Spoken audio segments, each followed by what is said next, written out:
Welcome to special analysis. నేను రమ మండువా. ఈరోజు అనాలిసిస్లో భాగంగా మనం తీసుకోబోతున్న టాపిక్ ఏంటంటే, ఈరోజు అనాలిసిస్కి నేను ఒక టైటిల్ పెట్టాను, బొత్స ఏడుపుకి అసలు కారణం ఏంటి అని చెప్పేసి నేను టైటిల్ పెట్టడం జరిగింది. ఆ అంశం గురించి మనం మాట్లాడుకునే ప్రయత్నం చేద్దాం. లేటెస్ట్గా ఒక కీలకమైన డెవలప్మెంట్ జరిగింది రాష్ట్ర రాజకీయాల్లో.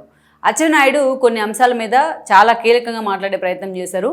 గతంలో ఎప్పుడూ టచ్ చేయని విధంగా టీడీపీ కొన్ని అంశాలను టచ్ చేసే ప్రయత్నం చేసింది. సో అచ్చెన్నాయుడు మీడియా ముందుకు వచ్చి వైఎస్ రాజశేఖర రెడ్డి మరణాన్ని ఆయన టచ్ చేశారు, జగన్మోహన్ రెడ్డి విధానాలను క్వశ్చన్ చేసే ప్రయత్నం చేశారు, వైఎస్ రాజశేఖర రెడ్డి మరణం చుట్టూ కూడా అనుమానాలు ఉన్నాయని చెప్పేసి ఆ తర్వాత జగన్మోహన్ రెడ్డి ఎందుకు సైలెంట్ అయ్యారనే ఒక అంశంతో పాటు, ఒకవైపు తండ్రి శవాన్ని ఎక్కడ పెట్టుకునే సంతకాల సేకరణ ఎందుకు చేశారు ముఖ్యమంత్రి కావడం కోసం అనే అంశంతో పాటు, వైఎస్ రాజశేఖర రెడ్డి చనిపోయినప్పుడు జగన్మోహన్ రెడ్డి ఎక్కడ ఉన్నారు, ఏ రాష్ట్రంలో ఉన్నారు అని చెప్పి అందరు రాష్ట్రం మొత్తం ఒకసారి ఉలిక్కిపడేలాగా అందరినీ కూడా డైలమాలో పడేశారు ఆయన.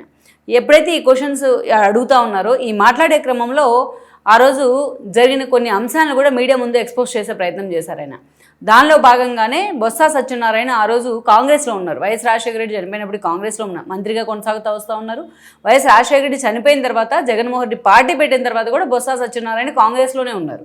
రాష్ట్ర విభజన జరుగుతున్న సమయంలో కూడా ఆ రోజు ఆయన, రాష్ట్ర విభజన ఆల్రెడీ జరిగిపోతూ ఉంటుంది, సో ఏపీకి ఏం కావాలో అడగండి ఆయన అంటే కూడా చాలా కాంట్రవర్సీ చేశారు చాలామంది బొత్స సత్యనారాయణ. ఆయన కాంగ్రెస్ నుంచి రాష్ట్ర విభజన తర్వాత పోటీ కూడా చేశారు, బట్ పోటీ చేసిన ఆయన ఓడిపోయారు. అయితే అంతకంటే ముందు కిరణ్ కుమార్ రెడ్డి ముఖ్యమంత్రిగా ఉన్న సమయంలో ఈయన పీసీసీ చీఫ్గా పనిచేశారు బొత్స సత్యనారాయణ. అంతేకాదు ఆ రోజున కిరణ్ కుమార్ రెడ్డి ఇంకా 4 నెలలు పదవీ కాలం ఉన్నప్పుడే ముఖ్యమంత్రి పదవికి రాజీనామా చేస్తే తెలంగాణ బిల్లును వ్యతిరేకిస్తూ ఆ ప్లేస్లో బొత్స సత్యనారాయణని ముఖ్యమంత్రిగా నియమిస్తారన్న ప్రచారం కూడా జరిగింది. పార్టీ ఏదైనా సరే తనకు ఒక ఇండివిజువాలిటీ నిలబెట్టుకుంటారైనా, పార్టీ ఏదైనా సరే తన ఫ్యామిలీని కూడా అదే స్థాయిలో అప్లిఫ్ట్ చేస్తూ ఉంటారు. సో అలా బొత్స సత్యనారాయణకు ఒక ఇండివిజువల్ ఇమేజ్ ఉండింది. ప్రజెంట్ వైఎస్ఆర్సీపీ వైపు నుంచి మండలిలో ప్రతిపక్ష నేతగా కొనసాగుతూ వస్తూ ఉన్నారు. అందుకే అచ్చెన్నాయుడు చాలా సీరియస్ ఎలిగేషన్ చేయడం జరిగింది బొత్స సత్యనారాయణకి సంబంధించి. గతంలో బొత్స సత్యనారాయణ కాంగ్రెస్లో ఉన్నారు, అప్పుడు జగన్మోహన్ రెడ్డి వైఎస్ఆర్సీపీలో ఉన్నారు. అప్పుడు బొత్స సత్యనారాయణ జగన్మోహన్ రెడ్డిని టార్గెట్ చేస్తూ వైఎస్ రాజశేఖర రెడ్డి హత్య విషయంలో మాకు కూడా అనుమానాలు ఉన్నాయి, జగన్మోహన్ రెడ్డి లాగే ఆయన హత్య వెనుక జగన్మోహన్ రెడ్డి హస్తం ఉందేమోనని నాకు డౌట్గా ఉంది అని చెప్పేసి ఆయన చాలా కీలక కామెంట్స్ చేశారు పీసీసీ చీఫ్గా ఉన్నప్పుడు. చాలామంది గుర్తుందో లేదో, టీడీపీ నుంచి అచ్చెన్నాయుడు అంతవరకే అని ఆగిపోయారు. కానీ ఇంకొక కామెంట్ కూడా చేశారు బొత్స. ఆ రోజు పులివెందుల నుంచి ఉప ఎన్నికల్లో ఎమ్మెల్యేగా గెలిచిన తర్వాత అసెంబ్లీలో అడుగుపెట్టారు పులివెందుల నుంచి విజయం. ఆ రోజు జగన్మోహన్ రెడ్డి జైల్లో ఉన్నారు, ఆవిడ ఆ పార్టీకి గౌరవ అధ్యక్షుల హోదాలో ఉన్నారు, ఎల్పీ లీడర్గా కూడా ఉన్నారు ఆ రోజున. అలాంటి విజయంను ఉద్దేశించి కూడా చాలా దారుణమైన కామెంట్స్ చేశారు బొత్స సత్యనారాయణ. అవి కూడా ప్లే చేస్తుంటే బాగుండేది అచ్చెన్నాయుడు గారు.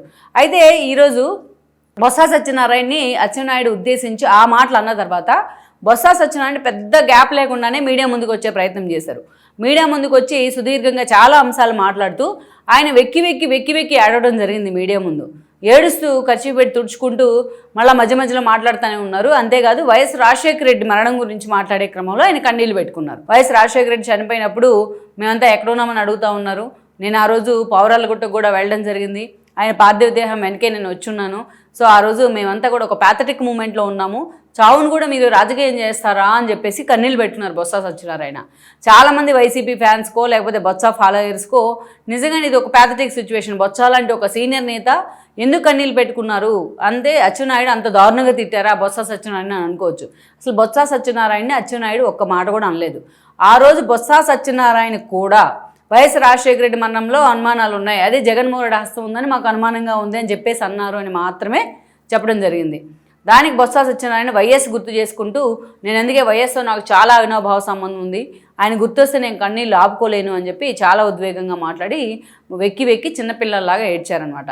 సో ఇది బొత్స సత్యనారాయణ లాంటి ఒక సీనియర్ నేత, ఆయన ఒక పీసీసీ హోదాలో పనిచేశారు, సుదీర్ఘకాలం మంత్రిగా పనిచేశారు, ఎమ్మెల్యేగా ఎంపీగా ఆయనకు సుదీర్ఘ కెరీర్ ఉంది.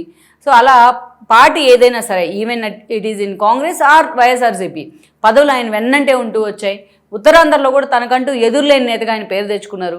మనం చూస్తే జగన్మోహన్ రెడ్డిని బొత్స సత్యనారాయణ తీసుకెళ్ళి ఒకే వేదిక మీద నిలబడితే ఉత్తరాంధ్రలో జగన్మోహన్ రెడ్డికి ఎప్లాజ్ రాదు, బొత్స సత్యనారాయణకి వచ్చినంత ఎప్లాజ్ జగన్మోహన్ రెడ్డికి కూడా రాదు. అంత క్రెడిబిలిటీ ఉంది బొత్సకి క్యాడర్లో స్థానికంగా. అటు తన భార్య ఎంపీని చేసుకోవడం కానీ, తన భార్యని, అదేవిధంగా తన తమ్ముడిని ఎమ్మెల్యేని చేసుకోవడం కానీ, తన మైనారుడైన మధ్య శ్రీనివాస్కి అనేక పదవులు ఇప్పించుకోవడం కానీ ఏ పార్టీ అయినా సరే అలా బొత్స సత్యనారాయణ ఉత్తరాంధ్రలోనే ఒక టవరింగ్ పర్సనాలిటీగా ఉంటారు పాలిటిక్స్ లో, సుదీర్ఘ రాజకీయాల్లో. వోక్స్ వ్యాగన్ లాంటి ఒకటే చిన్న విమర్శలు తప్ప పెద్దగా ఆయన కెరీర్ లో అంత సీరియస్ విమర్శలు ఎలిగేషన్స్ లో కూడా లేవు బొత్స సత్యనారాయణ. తాను నమ్మిన వాళ్ళ కోసం అంతే నిలబడతారని, క్యాడర్ని అంత బాగా చూసుకుంటారని కూడా ఆయనకు పేరుంటుందన్నమాట. అలాంటి బొత్స సత్యనారాయణ కేవలం వైఎస్ రాజశేఖర రెడ్డి చావు వెనుక, అదే మరణం వెనుక జగన్మోహన్ రెడ్డి ఉన్నారని అంటమే కాదు, విజయమ్మను కూడా ఆ రోజు గౌరవాధ్యక్షులుగా వైసీపీ తరఫున పులివెందులను రిప్రజెంట్ చేస్తా హౌస్కి వెళ్తే అంతే దారుణంగా విజయం గురించి మాట్లాడడం జరిగింది. ఆ రోజు అవిశ్వాసం పెట్టారు వైఎస్ఆర్సీపీ నుంచి. ఆ రోజు చాలా దారుణంగా బొత్స సత్యనారాయణ విజయమ్మను టార్గెట్ చేసే ప్రయత్నం చేశారు. ఆ తర్వాత కూడా బొత్స సత్యనారాయణ చాలాసార్లు జగన్మోహన్ రెడ్డిని విమర్శించారు. తాను ఎప్పుడైతే వైఎస్ఆర్సీపీలోకి వస్తా ఉన్నారో 19 ఎలక్షన్ కంటే ముందు, అప్పుడు కూడా 2 ఏళ్ల ముందు వచ్చారు ఆయన పార్టీలోకి. అప్పుడు కూడా తాను ఎంతో సీనియర్ అయినా సుదీర్ఘ రాజకీయ జీవిత చరిత్ర ఉన్న జగన్మోహన్ రెడ్డి కోసం నేను 2 మెట్లు దిగి, అంటే నా స్థానాన్ని 2 మెట్లు తగ్గించుకొని ఆయన పార్టీలో చేరుతున్నాను అని చెప్పారు. అది కూడా వైరల్ అయింది అప్పట్లో.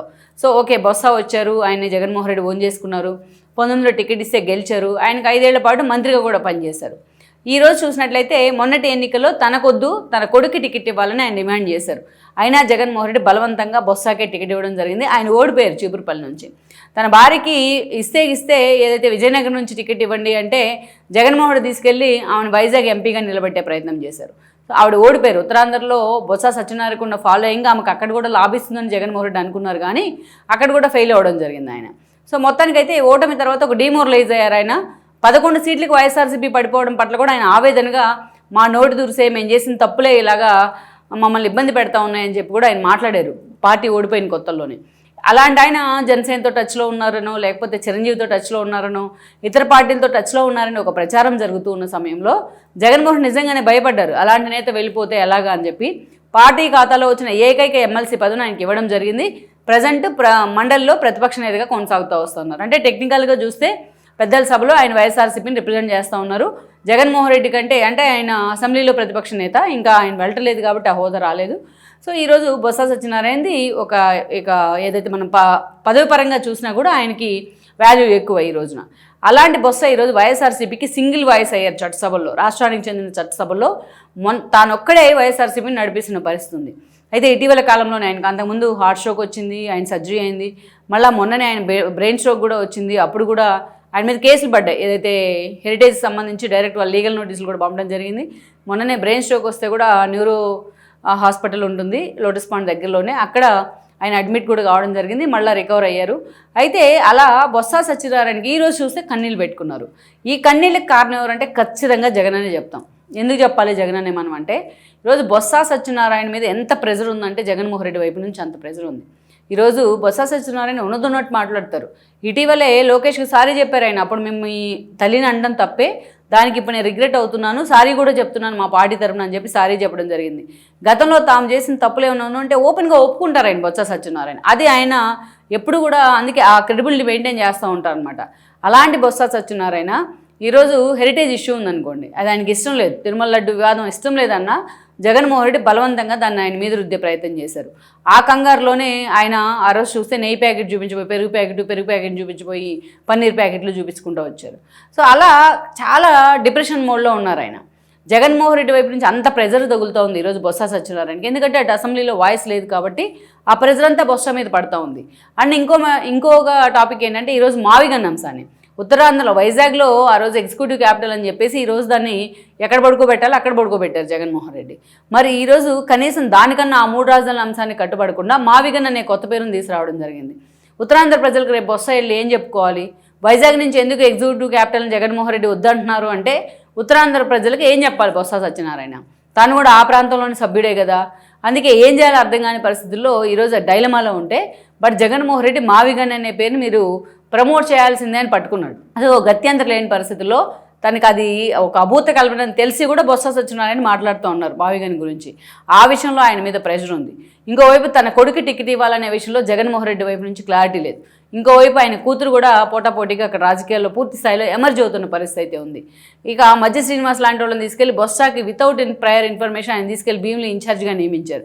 చూడండి, ఇన్ని ఇష్యూస్ ఉన్నాయి బొత్స సత్యనారాయణ చుట్టూరుని. వీటన్నిటికి తోడు ఈరోజు పులి మీద పుట్రలా అచ్చెన్నాయుడు ఎప్పుడైతే గతంలో జగన్మోహన్ రెడ్డిని ఇలా అన్నారు బొత్స, తన తండ్రి హత్య వెనుక జగన్మోహన్ రెడ్డి హస్తం ఉంది అని అన్నారు అని బయటపెట్టారో ఆ బైట్స్ అన్నీ కూడా వైరల్ అవుతా ఉన్నాయి నిన్నటి నుంచి కూడా సోషల్ మీడియాలో. ఈ క్రమంలోనే ఇది వేరే యాంగిల్ కూడా తీసుకునే అవకాశం ఉంటుంది, బొత్స కూడా కార్నర్ అయ్యే అవకాశం ఉంటుంది వైఎస్ఆర్సీపీ శ్రేణుల ద్వారా. సో అందుకనే ఆ ఫ్రస్ట్రేషన్లోనే ఆ డిప్రెషన్లోనే బొత్స ఈరోజు కన్నీళ్ళు పెట్టుకున్నారని అనుకోవాలి. సో బొత్స సత్యనారాయణ కన్నీళ్ళకి కారణం ఏంటంటే కేవలం జగన్మోహన్ రెడ్డి నమ్ముకున్న కారణంగా, ఈరోజు తన స్థాయి తగ్గించుకొని మరీ జగన్మోహన్ రెడ్డి దగ్గర పనిచేస్తున్న కారణంగా, ఏదైతే ఆ రోజు ద్రౌపది వస్త్రాపహరణ జరుగుతుంటే తప్పు అని చెప్పలేని భీష్ముడు బాధపడ్డారు, చివరిలో ద్రోణాచార్యులు కురువృద్ధులంతా కూడా ఏదైతే కురుక్షేత్ర యుద్ధంలో చాలా ఇష్యూస్ ఫేస్ చేయడం జరిగింది వాళ్ళు. అలాగే ఈరోజు బొత్స కూడా జగన్మోహన్ రెడ్డి చేస్తున్నాన్ని పెద్దడేయండి, పెద్దల సభలో ప్రతిపక్ష నేతగా ఉండి తప్పు అని చెప్పలేక, అతను ఎదిరించలేక, ఆ స్థాయిలో తను ఎప్పుడైతే సైలెంట్ అవుతూ ఉన్నారో అలా బొత్స ఈ రోజున కన్నీళ్ళు పెట్టుకోవాల్సిన సందర్భం ఆయనకి ఎదురవుతూ ఉంది. ఆ కన్నీళ్ళని మనం వైఎస్ కోసం పెట్టుకుని కన్నీళ్ళుగా చూడాల్సిన అవసరం లేదు. ఆయన తాను చేస్తున్న తప్పులకు ఆ తప్పులేంటో తెలుసుకొని రిగ్రెట్ అవుతున్న కన్నీళ్ళుగా మాత్రమే మనం చూడాలి ఈరోజు.